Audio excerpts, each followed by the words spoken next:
As an IOC member, a proud Indian, and an ardent cricket fan, I am delighted that IOC members have voted to include cricket as an Olympic sport in the LA Summer Olympics 2028. Cricket is one of the most loved sports globally and the second most watched. For 1.4 billion Indians, cricket is not just a sport, it's a religion. India की जो team है ना उनका एक नाम है, ठीक है। उनके जो बैट्समैन है पूरी दुनिया के मशहूर बैट्समैन है, विराट कोहली से लगा लें। ये वाइब्स किसके लिए अच्छी आ रही थी? वाइब्स यार अब इंडिया के लिए अच्छी आ रही थी या पाकिस्तान के लिए अच्छी वाइब्स आ रही थी, ये तो किसी ने पूछा ही नहीं। खैर, कोई जूता है, कोई 12 नंबर का जूता है जो कि मुंह पे पड़ा है, मेरे भी पड़ा है और सारे पाकिस्तान की मुंह के ऊपर पड़ गया। वैसे तो उम्मीद कोई नहीं थी, ऑन पेपर हमारी कमजोर टीम ही थी, अपसेट ही होना था अगर हम इंडिया को हरा देते, लेकिन फिर भी कहीं ना कहीं कुछ छोटी मोटी उम्मीदें होती हैं कि शायद हम कुछ कर लें और हम फिर वो ना कर सके और एक दफ़ा फिर से जलील हो गया। हम लोग आज तक इंडिया से कोई वर्ल्ड कप का मैच नहीं जीते। उम्मीद थी कि बाबर आजम की कैप्टनसी में इस बार जीत जाएंगे। मुझे घर जाना है, मुझे घर जाना है, बाबर आजम को घर जाना है।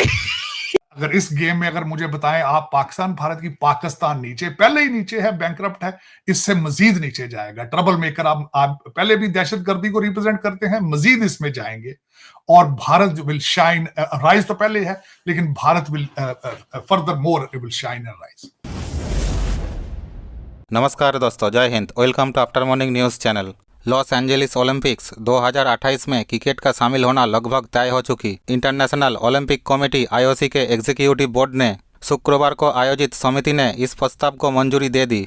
आईओसी के एग्जीक्यूटिव बोर्ड की यहां थॉमस बाक की चेयरमैनशिप में बैठक हुई, जिसमें T20 cricket, baseball, softball, flag football, lacrosse और स्क्वाश को भी 2028 के खेल में शामिल करने का मंजूरी मिली। इस प्रस्ताव पर रविवार को आईओसी के सत्रों के दौरान वोटिंग होगा। अगर इसे मंजूरी मिल जाती है तो क्रिकेट की महाशक्ति होने के नाते 2028 ओलंपिक में भारत की मेडल जीतने की संभावना बढ़ जाएगी। बाक ने कहा कि ये 5 खेल सिर्फ 2028 लॉस एंजेलिस गेम में शामिल किए जाएंगे। उन्होंने कहा कि आईओसी क्रिकेट को उनके पारंपरिक खेल से आगे ले जाने के लिए इंटरनेशनल क्रिकेट काउंसिल के साथ मिलकर काम करेगी। बाक ने कहा, हमने क्रिकेट खासकर T20 की बढ़ती पॉपुलैरिटी देखी है और 50 ओवरों का वर्ल्ड कप भी बेहद कामयाब हो चुका है। अगर मंजूरी मिल जाती है तो क्रिकेट साल 1900 के बाद पहली बार ओलंपिक का हिस्सा होगा। Los Angeles Olympic organisation committee ने महिला और पुरुष कैटेगरी में 6 टीमों के टूर्नामेंट का प्रस्ताव रखा है। कई तज्जियाकारों का ख्याल है कि पाकिस्तान को वर्ल्ड कप का बायकॉट अब कर देना चाहिए। पहले नहीं किया तो अब कर दे पाकिस्तान। बहुत से लोग कह रहे थे कि पहले ही नहीं जाना चाहिए था। जिस तरह से एशिया कप में भारत ने पाकिस्तान के साथ सुलूक किया, पाकिस्तान के पास मेज़बानी थी, पाकिस्तान ने वोट इसलिए किया था वर्ल्ड कप इंडिया में हो कि जी एशिया कप पाकिस्तान में होगा, उससे भारत भागा। और जिस तरह फिर पाकिस्तानी टीम को कभी एक शहर, कभी दूसरे शहर, कभी पाकिस्तान, कभी श्रीलंका, एशिया कप में जिस तरह भगाया गया, फटीक किया गया, उसके बाद अब जो भारत में पाकिस्तान के साथ हो रहा है ये नाकाबिले बर्दाश्त है। इससे कुछ तो आवाज उठानी चाहिए कि कोच भी कहने पर मजबूर हो गया कि ये बीसीसीआई का इवेंट लगता है, आईसीसी का नहीं लगता। अब जो हुआ है वो तो तमाम हदें पार कर गया है। मोहम्मद रिजवान पाकिस्तान के स्टार विकेटकीपर बैट्समैन इस वक्त सबसे अच्छा परफॉर्म कर रहे हैं वर्ल्ड कप में। आप देखें, पहले तो उनको मजहबी तौर पर जिस तरह निशाना बनाया गया वो तो था कि जनाब क्राउड की तरफ से है। अब यह हुआ है कि बाकायदा जनाब एक वकील उनके खिलाफ मुकदमा दर्ज करा रहा है और वो कहता है कि जी मोहम्मद रिजवान ने नमाज क्यों अदा की है स्टेडियम के अंदर, और ये अब असल मुकदमा बनाया जा रहा है मोहम्मद रिजवान के खिलाफ। यानी एक शख्स अपने मजहब को फॉलो करता है, ये उसका जुर्म ठहराया जा रहा है। और चूंकि भारत में मैच है, उनको पता है कि जनाब हम कुछ भी कर सकते हैं।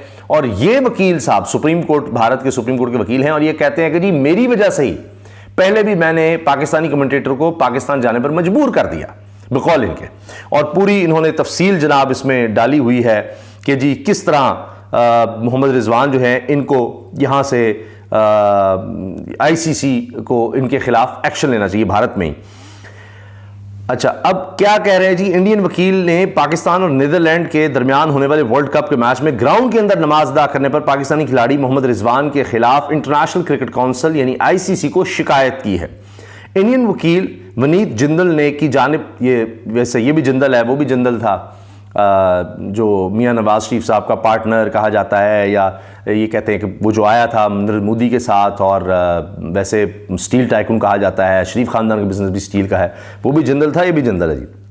वनीत जिंदल की दरख्वास्त में लिखा है कि मोहम्मद रिजवान का क्रिकेट ग्राउंड में नमाज पढ़ना खेल की रूह और आईसीसी के जवाबित के मुनाफी है। इन्होंने लिखा कि मोहम्मद रिजवान ने नमाज अदा करके जाहिर किया है कि मुसलमान है, वाह, जिससे खेल की रूह को शिकस्त हुई है। कि एक शख्स बता रहा है कि मुसलमान है, इससे खेल की रूह को शिकस्त हो गई है जी। मोहम्मद रिजवान ने उस वक्त नमाज अदा की जब टीम के दूसरे खिलाड़ी वक्फे के दौरान पानी का इंतजार कर रहे थे। वकील के मुताबिक इसके बाद उन्होंने प्रेस कॉन्फ्रेंस अपनी जीत को गजा के लोगों के नाम किया, जिससे इनका मजहब और नजरियात जाहिर होते हैं। ये उन्होंने ट्वीट किया था, और इस पर आईसीसी ने भी इस पर वजाहत की थी। बहरहाल आईसीसी ने श्रीलंका के खिलाफ मैच जीतने के बाद मोहम्मद रिजवान की तरफ से इस फतह को गजा के लोगों के नाम करने पर कोई एक्शन नहीं लिया। आईसीसी ने कहा कि यह इनफरादी अमल है और इसके दायरे इख्तियार से बाहर है, कि भाई उसने कोई गेम के दौरान कोई बात नहीं की ऐसी, इसलिए। बहरहाल वकील दरखास्त में कह रहा है, इससे कबल 2021 में मोहम्मद रिजवान ने T20 वर्ल्ड कप में इंडिया के खिलाफ मैच जीतने के बाद ग्राउंड में नमाज अदा की, जिस पर साबिक पाकिस्तानी क्रिकेटर वकार यूनुस ने कहा कि मुझे बहुत अच्छा लगा कि मोहम्मद रिजवान ने हिंदुओं के सामने नमाज पढ़ी। ये भी एक चार्ज बना दिया गया है। कोई भी ऐसा अमल जिससे खेल की रूह को नुकसान पहुंचे, मुतल्लिका हुकाम की तरफ से इसकी मजम्मत की जानी चाहिए। इंडियन वकील ने आईसीसी को दरखास्त में लिखा कि लिहाजा पाकिस्तान विकेटकीपर और बैटर मोहम्मद रिजवान के खिलाफ सख्त एक्शन लिया जाना चाहिए।